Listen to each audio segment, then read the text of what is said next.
All right, well, welcome back, everybody online. We are in Genesis chapter 43 in our story of the drama of Joseph.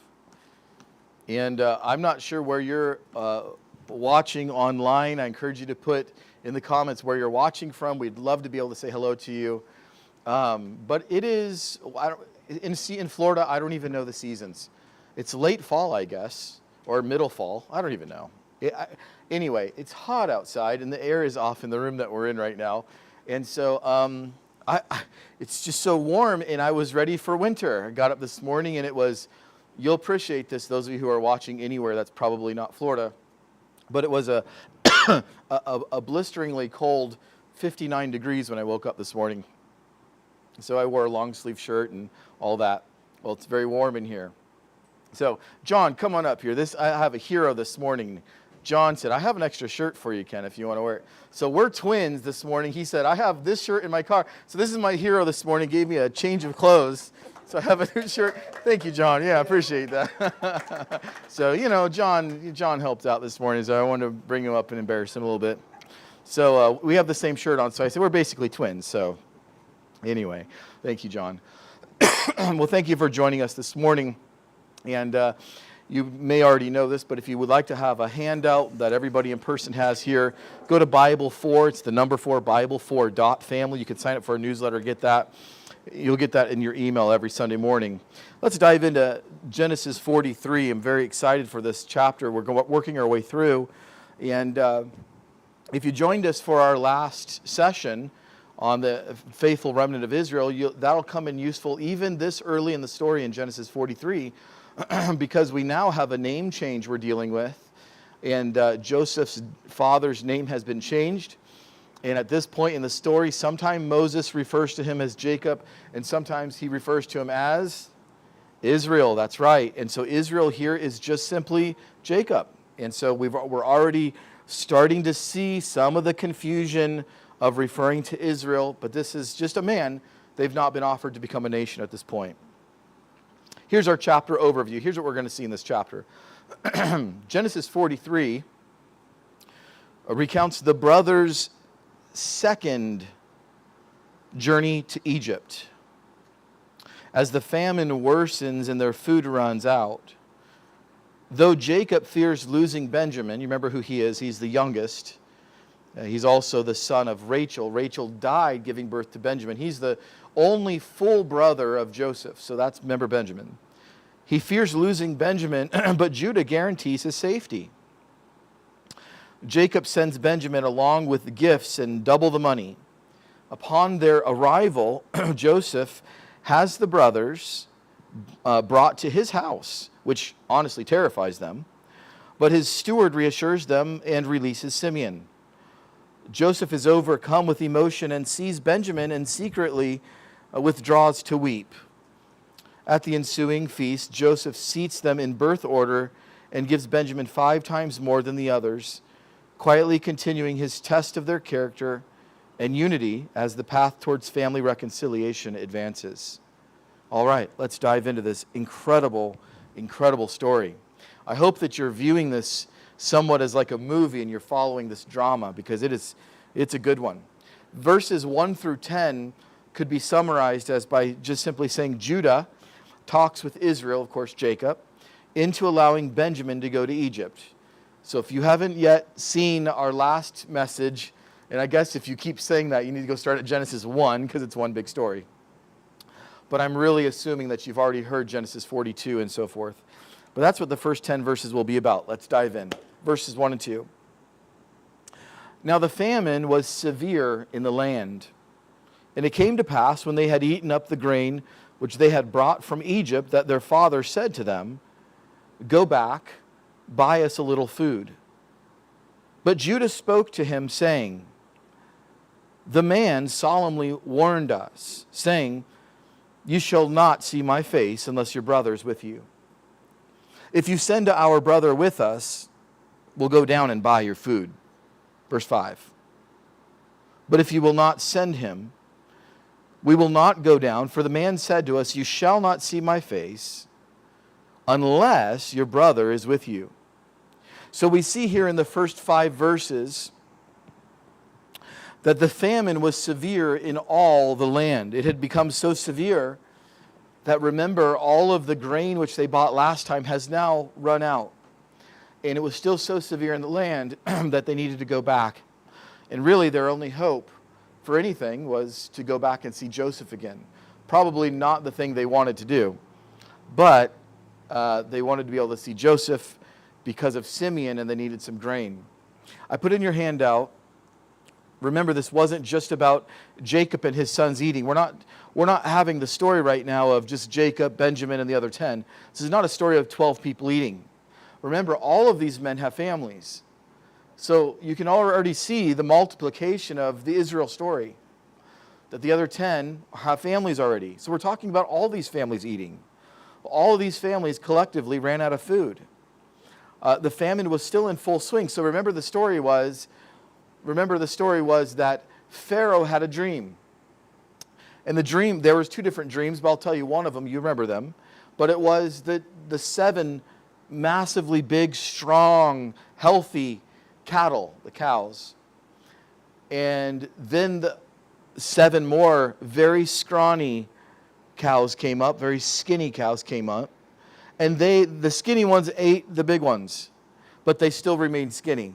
And he's like, what does this mean? And remember, that's when Joseph gave the Lord the credit, and he interpreted the dream, and he said, you have 7 years of plenty, and then you're going to have 7 years of great famine. And Joseph said, remember, you need to have somebody of good character, of wisdom, that has the ability to lead Egypt through this famine and collect it during the good times and plan ahead for the bad. Practical advice, by the way. If possible, we should be putting away what we can for lean times, because who knows? And Pharaoh said, that's a really good idea. What about you? You seem to understand these issues. And that's how Joseph became basically second in command in Egypt. So now here we find ourselves in the position where Judah is now speaking up. Remember, Judah is one of the children. This is actually the son that Jesus will come through. Judah will have a son named Perez, and that'll be the line of Jesus eventually. But Judah speaks up. If you remember, Reuben already tried at the end of the last chapter. Remember, Reuben said, you can kill my sons if this doesn't work. And Jacob's like, nah, I don't really want to kill my grandsons. We're not doing this. So Reuben already tried, but now Judah is speaking up. And let's look at verses 6 through 10. And Israel said, why do you deal so wrongfully with me? As to tell the man whether you had still another brother. I want to pause there for a moment because this is a really good point. Jacob is saying here, he's like, you guys are a bunch of buffoons. That's what he's saying here. You guys are morons.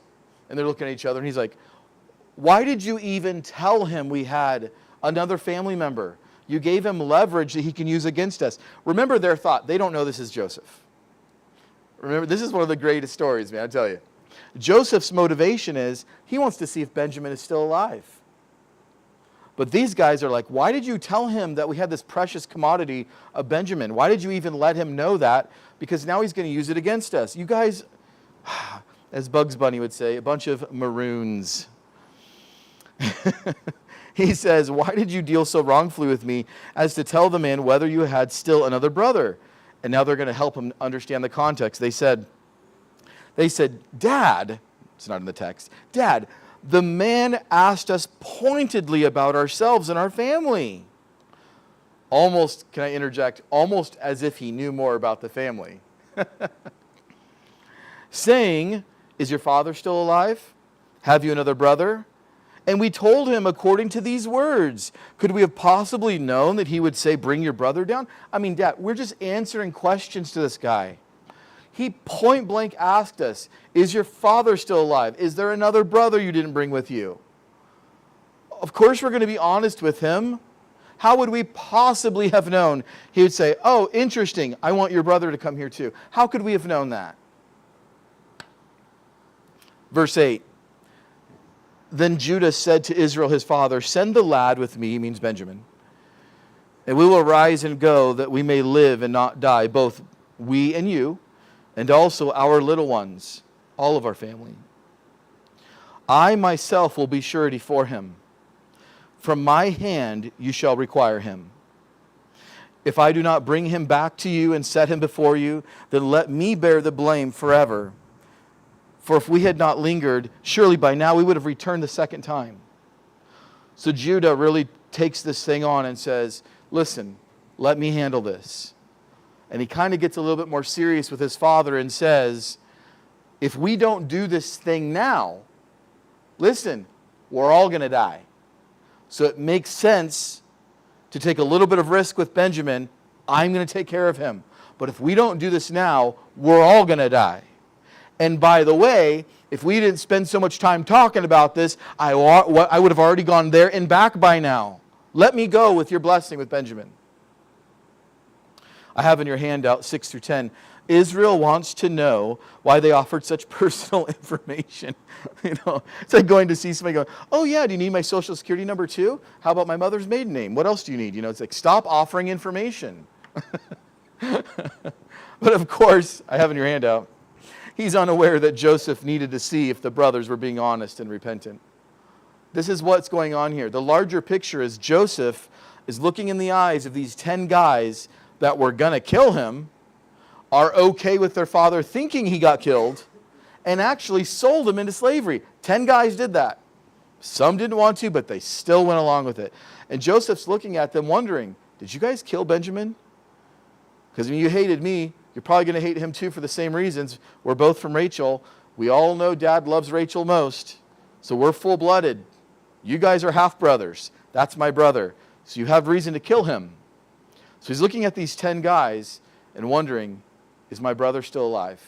So he says, do you guys have another brother? So Joseph is still keeping his identity hidden because he doesn't know if he can trust them or not. This is all a test of their character. And by the way, I'll say this a little bit further as we get going. They put Joseph in this position. If you really step back and consider what's going on here, I don't believe, and I'll make this case, I don't believe Joseph had any choice but to play this game. If Joseph came out and said, hey guys, it's me, Joseph, how's everything going? And they'd be like, oh, everything's going great. Yeah, good to see you. He wouldn't have any basis to know to trust them. So he had to go through this charade to be able to use whatever leverage he had to find out about his dad and Benjamin, and to see if they were being honest. Because remember, in the last chapter, they would speak Hebrew back and forth, and he understood them. So in this amount of time, he speaks fluent Egyptian, obviously. Next section, 11 through 14, Israel gives practical instruction to increase their odds of success. Let's go ahead and read verses 11 and 12. And their father Israel said to them, if it must be so, let's interject, yes, Jacob, it must be so. You guys have to go. If it must be so, then do this. Take some of the best fruits of the land in your vessels and carry down a present for the man. A little balm, a little honey, spices and myrrh, pistachio nuts and almonds. And let's also do this, verse 12. Let's take double money in your hand. Take back in your hand the money that was returned in the mouth of your sacks. Perhaps it was an oversight. Take your brother also. And arise, go back to the man. And may God Almighty give you mercy before the man, that he may release your other brother and Benjamin. If I am bereaved, I am bereaved. This reminds me of one of my favorite movies of all time. This just came in my head just now. I'm so lame on my movies. I'm stuck in the 80s. But anyway, Rocky IV. Remember the Rocky series? Remember the Russian, Drago? This is like my childhood. I have a very small group of movies to use as an illustration. I don't really watch movies. Anyways, but Drago says of Apollo, I think, if I'm remembering it right. He hits Apollo. Apollo goes down. Remember what the Russian says? If he dies, he dies. It's one of the famous lines of the movie. That's what Jacob's saying here. I'm going to give you Benjamin. I'm going to give you the best chance of success. Bring him gifts. Bring him all these things that are from our land, these things that are precious to us. We're going to do fruits. We're going to do balm, honey, spices, myrrh, pistachio nuts, and almonds. These are all very precious commodities from this area in Canaan. We're going to give ourselves the best chance to succeed. We're also going to return the money that was in the sack. Remember the money they found last chapter? Maybe that was an oversight. We want to be prepared for that. Plus, we have to have enough money to buy the new food as well. If I'm bereaved, I'm bereaved, right? But we're going to give ourselves the best shot here. I have in your handout, Israel wisely takes the best fruits of the land as a gift to the rough-speaking Egyptian leader, which of course is Joseph. Turn back, if you would, to Genesis 37:25, just to remember something real quick. Genesis 37:25, you'll remember this in our story. Remember when Joseph was in the pit? They look over and they happen at that time to see this caravan coming down of these men on their way to Egypt. And on Genesis 37:25, it says, they sat down to eat a meal. Then they lifted up their eyes and looked, and there was a company of Ishmaelites coming from Gilead with their camels bearing spices and balm and myrrh on their way to carry them down to Egypt. These men were using that probably for trade.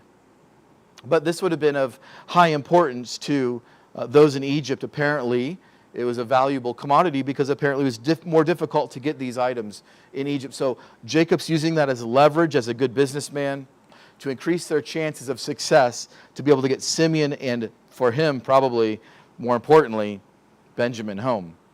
Also, Proverbs 24:14 came to mind when I was reading this. So I'll show you that real quickly before we move on. Proverbs chapter 24 in verse 14. Let me say this as we're turning there. For those that are watching online, if you have a question that comes into your mind as we're going through these studies, please ask those in the comment section. And I'll do my best to be able to go through there and give you my best answer on anything you may have. It says in Proverbs chapter 24 and verse 14, so shall the knowledge of wisdom be to your soul. If you have found it, there is a prospect, and your hope will not be cut off. And I'm not sure if that's what I wanted to read or not. I think I wrote that down wrong. What I wanted to write there, and I think I just put down the wrong reference, was something like, it's wise to be able to bring gifts to people when you're trying to make amends with them. Something along those lines, and I probably just put down the wrong one. I'll look at 14:24 super fast and see if I just inverted it. I don't know.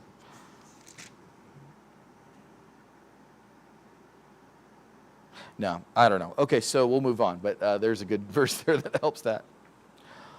On to our next section is 15 through 25. Now the brothers are going to stand before Joseph bearing gifts with Benjamin. Let's take a look at this. This is a great passage. So the men that took the present and Benjamin, and they took double the money in their hand and arose and went down to Egypt. And they stood before Joseph. When Joseph saw Benjamin with them, he said to the steward of the house, take these men to my home and slaughter an animal and make ready, for these men will dine with me at noon. Let's hit pause right there in our reading and consider what we're seeing here. As the 10 brothers plus Joseph, plus all the things they're bringing, as they went and Joseph saw them, remember Joseph is in a situation where he has a vantage point wherever he's at. I don't know exactly what it looked like, but he must have had some sort of a porch or an area that he was at home and he could see people from afar off. One of the most beautiful places I've ever been in my life is the Biltmore Estate in Asheville, North Carolina. I've been there a couple times, and it's breathtakingly amazing. The house itself sits on a 3-acre footprint. So it's about the size of my house, right, Sarah? No, that's not true. It's the largest home in America. It's the largest privately owned home in America. Like 300 bedrooms, whatever, it doesn't matter. But when you're on the back of the porch of the Biltmore, you can look over, and one of the reasons, by the way, do you guys know why they named it the Biltmore? Does everybody know that? It's because they built more. You guys didn't know that? Anyways, all right, that's free. The jokes are free.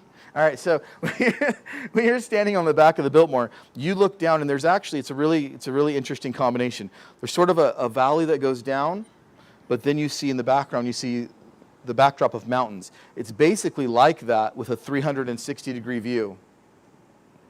In one of the tours that we had, this is probably 20 years ago, I just took the tour of it, and they said to us, one of the reasons that they built here was because in those days, because it was during the Civil War, they built it basically during the Civil War, they could see if there was any enemies trying to come up to the house. And they'd have their guards watching and servants watching 24 hours a day on shift to see, and they'd have a huge heads up if anybody was trying to come up to storm the castle, as we would say. And so I think of that in much the same way that Joseph had a vantage point, and he could see these men coming. And as they were coming, he looks to the steward of his house, and he says to him, these men that are coming, I want you to prepare for them. I want you to go ahead and get ready the fatted calf, right? Doesn't that kind of sound a little familiar from the story of the prodigal son? He says, take these men to my home, slaughter an animal, make ready, for these men will dine with me at noon. Verse 17, then the man did as Joseph ordered, and the man brought the men into Joseph's house. Now in your handout, I put this, when Joseph saw Benjamin, he knew that the brothers were being honest. I think that's a big point. Joseph sat out there, and finally, remember, they couldn't text each other. Hey bro, almost there, a couple more hills. He didn't know, so he's just waiting there day after day. Finally, Joseph, off in the distance, he sees them coming. And I can imagine Joseph just leaning forward and focusing on it. And he sees, there he is. And he sees little Benjamin. Of course, he's not little anymore. He's a full-grown man now. But he sees that Benjamin is alive. And he's like, thank you, God. They did not kill my brother. It was at that moment of being overwhelmed with emotion that he sees Benjamin. That's the context in which he turns around to the steward of the house and says, go kill the food. Prepare it. We're going to have us a lunch today, bud. So the man did as Joseph said in verse 17, brought the men into the house. Verses 18 through 22. Now the men were afraid. That's what a dirty conscience does to you. It makes you afraid even when there's blessings. We talked about that last time. Verse 18, the men were afraid because they were brought into Joseph's house. And they said, oh, I know why we're going to his house. It's because of the money, isn't it? It's because of the money which was returned in our sacks the first time. That's why we're being brought in, so that he may make a case against us and seize us, to take us as slaves with our donkeys. Oh, guys, you missed it. I wonder how many people today hear about the calling of God on their lives, and they feel the Lord Jesus drawing them with his grace, and they see it as a trap to take their joy from them and to call them out on what they've done. Really, it's just the King calling you and drawing you into his palace for the best life you could possibly imagine. But when you have a wicked heart, you assume wicked intentions from others. Joseph is drawing them in with bounty they couldn't even imagine. They said, this is it. This is it. I know why he's asking us in there. It's that money that they planted on us last time. If they didn't plant that stinking money on us, they'd have nothing on us. Well, now, why would he call them into his house? Why are they calling us into his house? I mean, why not? Can we just go to the store? Is there not an Egyptian grain store? I mean, McGrains, right? We'll go to McGrains in Egypt. It's just a quick exchange of some fast food here, and we'll get some grain and be on our way. Why are we going to his house? Can you imagine trying to go to a restaurant here in Central Florida, and the owner says, yeah, you can come get some food at the restaurant. Yeah, I'll meet you at my house. And you have something of his. And he's like, yeah, I'll see you at the house. Why are we going to his house? He's going to make us prisoners and our donkeys. I love that part that they had with our donkeys. It's kind of comical to me. Verse 19, and when they drew near to the steward of Joseph's house, they talked with him at the door of the house and said, oh, sir, we indeed came down the first time to buy food. I mean, guys, verse 20. Can I show you something funny here? There's no hello here. How you doing today, sir? Top of the morning to you, doorman. I mean, steward of the house, greetings from Canaan. No, they run up to the house. Let me just tell you what happened the first time. So we get the sacks of grain home. We look in there the first time to buy. I mean, they're going right into their defense. Their defense is immediate in the story. It's like they're yelling at, we didn't take the money. I mean, they know for sure this is all a plot, and they're starting their defense immediately. They go on, but it happened, verse 21. It happened when we came to the encampment. I mean, we opened up our sacks. Listen, we don't know what happened. And there, each man's money was in the mouth of his sack. Our money was in full weight. It means all of it. So we don't know how it got there, but we brought it back in our hand. And also, we've brought down other money in our hands to buy food. We don't know who put the money in our sacks. I mean, these guys are just like, we have it. We don't know. It's yours. We don't want it. And we have new money to buy more food. I mean, these guys are just like not wasting time for their defense at all. I have in your handout, how many times did they rehearse these words? You know, these guys are having, earlier we see Reuben talking to dad. Then we see Judah talking to dad. I mean, these guys are no doubt going out and having meetings in the fields. Guys, next time we talk to dad, you know this. Okay, why don't you try next time? Say this is our angle next time. Now they're terrified, making their way to Egypt. How many times did they rehearse these words? I think I should say it because I have the loudest voice. No, I mean, but you look at you. You look guilty. Let him say it. You know, I can imagine these brothers dogging on each other, getting there. And finally, they decide on who's saying what. And they see the steward and they're like, it's all a big misunderstanding. I have in your handout, can you sense their nervousness? And by the way, let's be honest for just a moment. They have good reason to be nervous. Egypt wasn't exactly known for blessing the Hebrews. They have a good reason to be nervous. Let's jump back in. Verses 23 through 25. Here's the response from the steward. But he said, first words out of his mouth, kind of like an angel, peace be with you. He's like, can I put that in today's vernacular? Chill out, dudes. Yo, first thing, just relax. Relax. Just peace be unto you. Do not be afraid. Your God, the God of your fathers, your father has given you treasures in your sacks. I have your money. And then he brought Simeon out. And this is where you pick your jaw up off the floor. This is the part of life that's the good part of life. These are the good moments of life right here. When you have emotionally gotten ready for the worst of the worst, when you have gotten ready to defend yourself, and you have your case being made, and your heart is racing, and you're going up to the king's palace, and you're rehearsing the words, and you know that you're guilty. Remember what they said before? This is because his blood is on our hands. I told you we shouldn't have done this to Joseph. It's coming back to haunt us. Our blood's going to be required of us now. They know they have blood guilt. They're going up to the palace. They're getting closer, rehearsing the words. Peace be unto you. Hey guys, listen.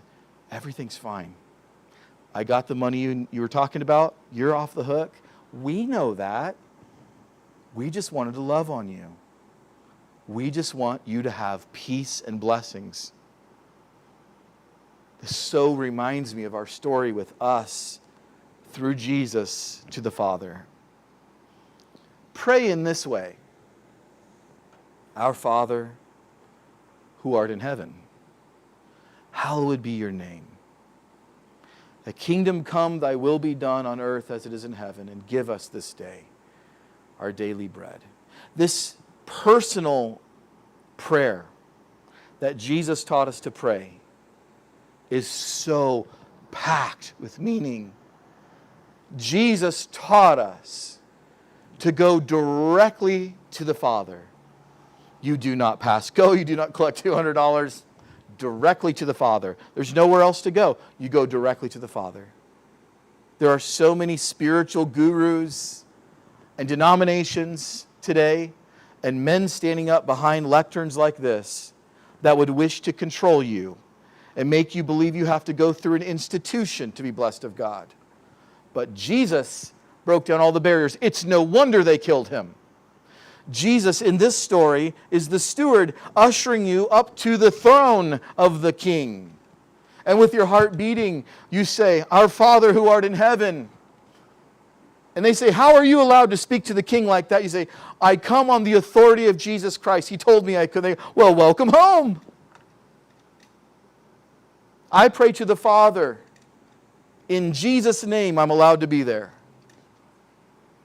And I don't have any reason to be scared anymore. Peace be unto you. But I know I'm guilty. Your sins have been forgiven. Peace be unto you. We just wanted to love on you."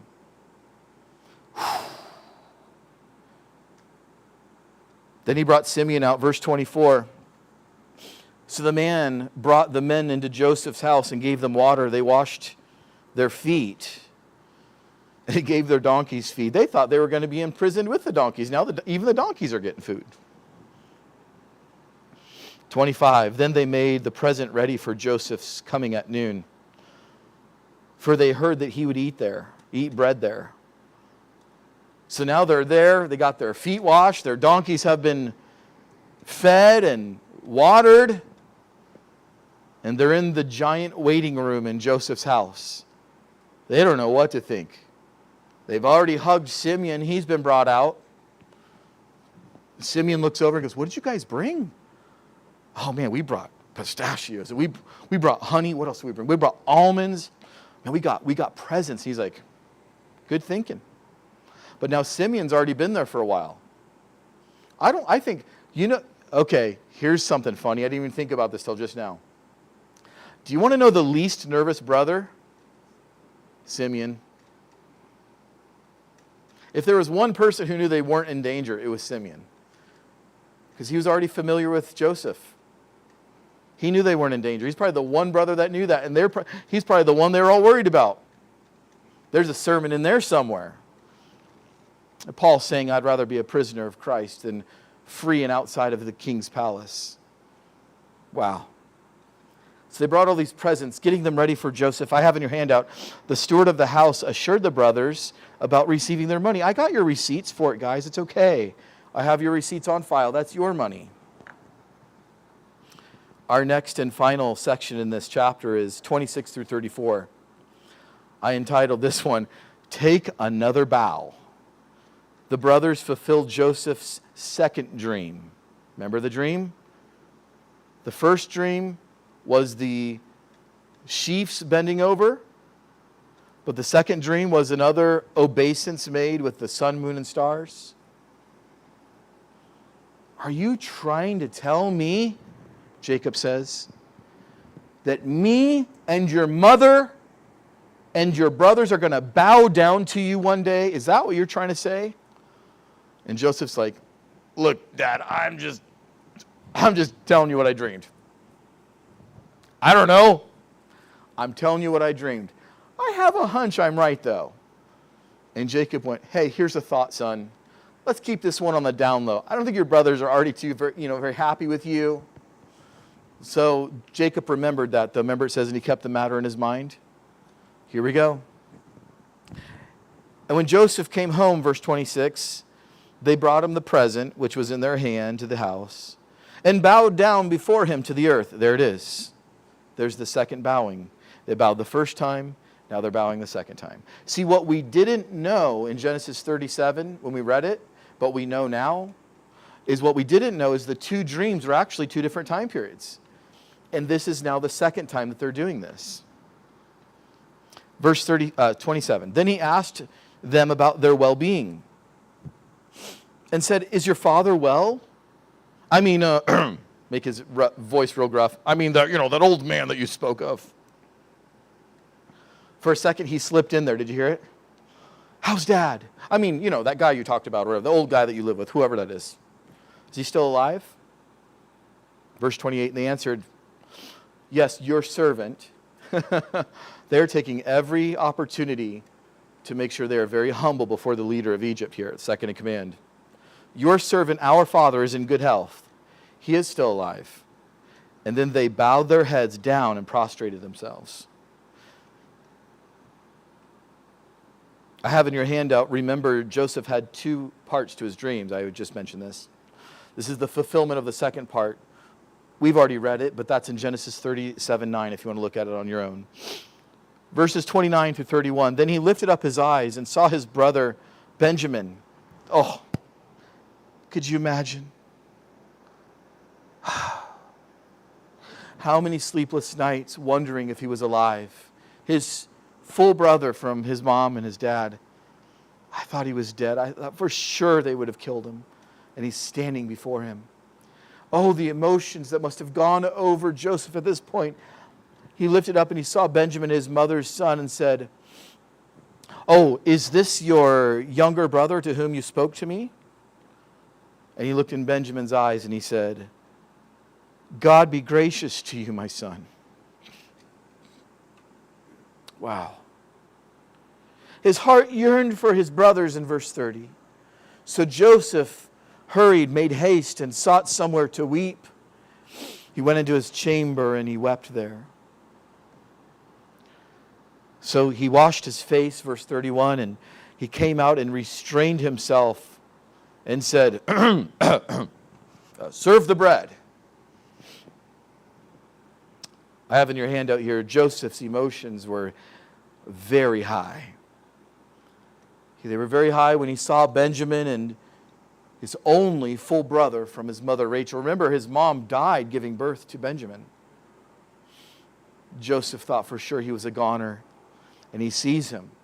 He has to leave the room. He's so overwhelmed with emotion and hide the fact that he's weeping. You couldn't explain why an Egyptian leader would be weeping over seeing this 20-something-year-old for the first time. So he leaves, and he has to wash his face and come back. He says, let's get on with the food, shall we? Let's eat. Now, verse 32.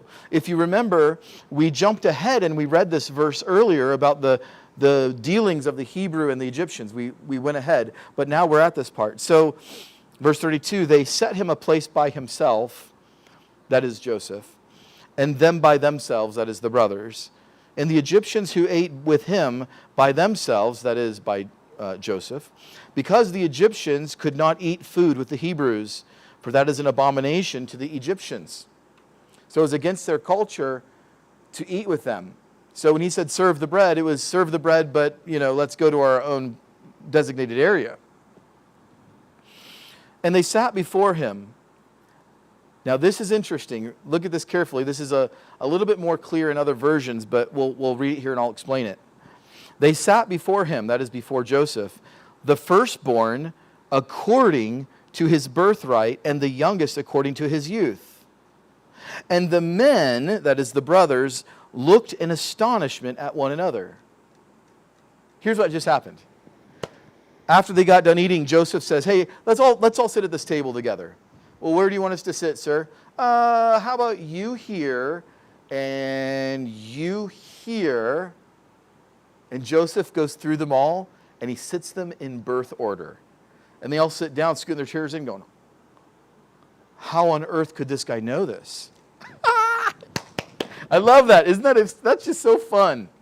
Just a little nugget of information in there. And the men, it says, were astonished at one another. I just love this stuff. The subtlety. I can hear the chairs scooting across the floor. You can hear a pin drop. They're looking at each other going, what? They go, I don't know. What? And Joseph, I could see him walking away just smiling with his back to them. It's great. This is just fantastic. Verse 34. Then he took servings to them from before him. Now he's starting to serve them. But he gets to Benjamin. He gets to the end of the line, the youngest. And he serves Benjamin. And then he serves him again.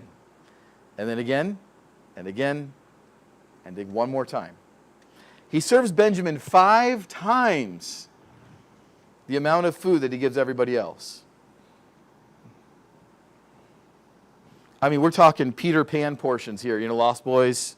There's just a mound of food at this point, and they're all just looking. Now, let me explain this for a moment.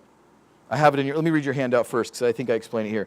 Joseph told the brothers where to sit. That they were amazed by Joseph. He just so happened to, not really because he knew, but he just so happened to sit them in birth order. This gives Benjamin a special honor of 5 times the amount of food.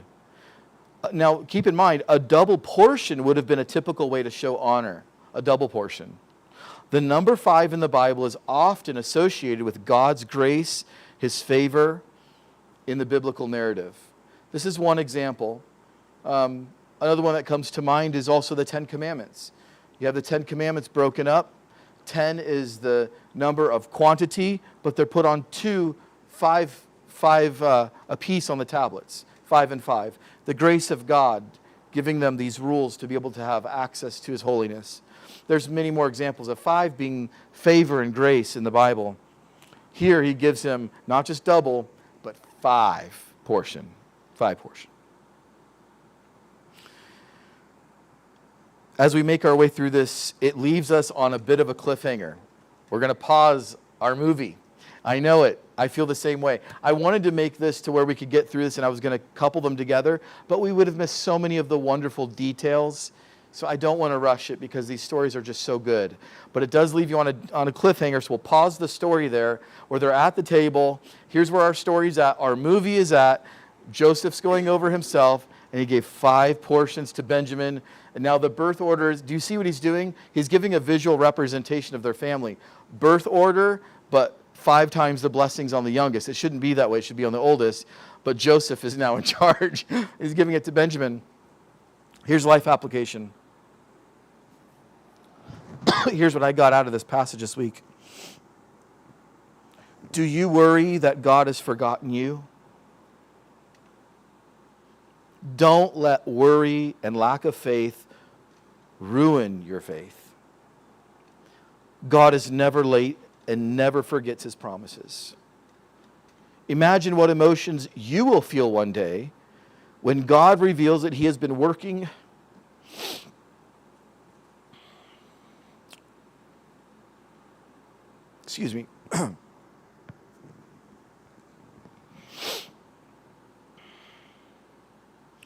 Imagine what emotions you will feel one day when God reveals that he's been working in you and through you the whole time to expand the kingdom of God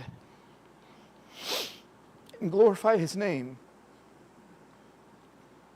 Here's my prayer from this chapter. Lord, help me rest in what you're doing in my life today, knowing that I will one day see what you've been up to. Amen. I gave a study guide questions. That was a little late this week. I apologize for that. I asked in verses 1 through 10, Israel stated that his sons had dealt wrongfully with him. What reason did he give for this accusation? Well, it's because they told the man, that was Joseph, that they had a younger brother. Jacob wasn't too happy with that extra information. 11 through 14. By the way, I think you noticed by now, and this is what took me a while to get your study guide questions out. You probably noticed the study guide question breakdown matches the breakdown for our sermon. So if I don't have a good grasp of that yet, I can't send out the study guide questions. So anyway, that was my little bit of a reason for being late this week. I wanted to wrap my head around that. But 11 through 14, what practical instruction did Israel give to his sons to give them the best opportunity for success on their trip? Well, they brought gifts and extra money back, plus more to buy more grain. And I wanted to add this in there too to get you to critically think of this. How would you have handled the situation differently? If yes, then how? Would you have? If yes, then how? And this is something that I note from this chapter. In all of this, at least not mentioned, he never prayed and asked the Lord for wisdom. That's been a glaringly obvious thing, that through all of this, they're just kind of bickering at one another and using wisdom in some ways and making wrong decisions and guessing. I'm still waiting. I'm still waiting for Jacob to gather everybody and say, guys, this is what my dad did growing up. So my dad is my model for this. And so I'm thinking, why didn't Jacob do this? My dad would have said, and he did say all growing up, guys, everybody in the living room, find a spot to pray. Everybody on your knees. We're going to ask God for wisdom in this thing. That's how I grew up. Why didn't Jacob do that? There's such a lack of taking a moment and seeking the face of God. Now, maybe they did and it's not recorded, but I think that's important. And I noticed that, at least from what we know, they didn't pause and really get the mind of God on the situation. 5 through 25, describe what you think the brothers are feeling while they're waiting for Joseph. Do you think they were relieved from the news in which they received from the steward of the house? Here's my take. I imagine they were relieved to hear that the steward had a record of their money. Remember he said, I have your money. I got your money. I have a receipt of it. I think they were very happy to hear that. But yeah, I still think that they doubted. They doubted if they were okay still. They still thought they were being set up. So I think they were still nervous about the situation. And lastly, was Joseph wrong or maybe even sinning by pretending to not know his brothers? I mean, isn't that a lie, kind of? Why did he choose to approach the situation by continuing to not know them or acting like he didn't know them? Here's my take. I don't think he had a choice. The brothers already broke the trust of this relationship. I don't think we are obligated to go to our abusers and give them any information that will harm us. If somebody has harmed you and somebody has hurt you relationally, I don't think you're obligated to continue to let them continue to hurt you. And I think Joseph, he was sold by them. They wanted to kill him. He had no reason to trust them. He didn't owe them anything. God exalted him to this position, and he was trying to find the only way possible to make sure he could take care of his dad and Benjamin. And he used that as leverage. I don't think he had a choice. That's just my opinion. Maybe you disagree with me on that, and he should not have done it at all. I don't know. I don't think he had a choice. The brothers already broke trust by selling him, and Joseph had to use the leverage he had in the situation to see what needed to be done to save his family. So that's my take on Genesis 43. I hope it's been a blessing to you. Thank you so much for joining us online. We view you as part of our congregation. You're watching online and learning with us. We want to know you. We want to get to know your family if possible. And if that sounds like it's an overreach, then you don't have to tell us anything. But we would like to get to know you if possible. And thank you for joining us. If our channel's been a blessing to you, please, this is the typical YouTube thing, but go on the YouTube side. Make sure you subscribe because that helps others hear this. Comment in the comments where you're listening from or questions you may have, and then we can be encouraging each other and praying for each other throughout the week. All right, God bless you guys. Thank you for your good attention. And Lord willing, we will be back next week continuing with our remnant understanding in our first hour, and if possible, or Lord willing, I should say, Genesis 44 in the second hour. All right, God bless you.